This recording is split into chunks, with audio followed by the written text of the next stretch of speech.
یہ بخاری کی روایت ہے، حضرت ابن عباس رضی اللہ تعالیٰ عنہ مسجد میں تشریف فرما تھے، مؤذن اذان دے رہا تھا، بارش تیز ہو رہی تھی اور یقیناً ان دنوں گلی میں اتنی کیچڑ ہو جاتی تھی کہ آنا دشوار، پھسل جائے آدمی، چوٹ لگ سکتی تھی۔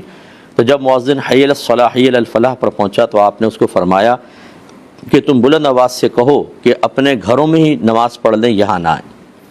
تو جو قریب کچھ لوگ تھے وہ حیران ہوئے کہ یہ کیسی بات کر رہے ہیں، تو پھر آپ نے جواب دیا کہ جو مجھ سے بہتر تھے یعنی نبی کریم صلی اللہ علیہ وسلم، انہوں نے بارش کے ایام میں ایسا ہی کیا تھا۔ اس کا مطلب یہ ہوا کہ خود نبی کریم صلی اللہ علیہ وسلم کے دور مبارک میں سرکار نے تیز بارش میں صحابہ کو مسجد میں آنے سے روک دیا، کیونکہ اس میں بہہ سکتا تھا، سیلاب کا سب موقع، یا کیچڑ میں کوئی گرے گا، چوٹ لگے گی، تو پھر گھر میں ظہر پڑھنے کا حکم ہوتا ہے۔ تو جب یہ اجازت خود شریعت کی طرف سے ہے تو پھر بالکل سخت حکم نہیں لگے گا۔ لیکن یہ ضرور ہے کہ اگر فرض کر لیں کسی کا دروازہ بالکل مسجد کے ساتھ ہی ہے، نکلے گا اور ایک دم مسجد میں داخل ہو جائے گا اور چھتری بھی موجود ہے، تو پھر یہ تیز بارش اس کے لیے شرعی عذر نہیں بنے گی۔ یہ اسی وقت ہوگا کہ بہت تیز بارش ہو اور راستے خطرناک قسم کے ہوں،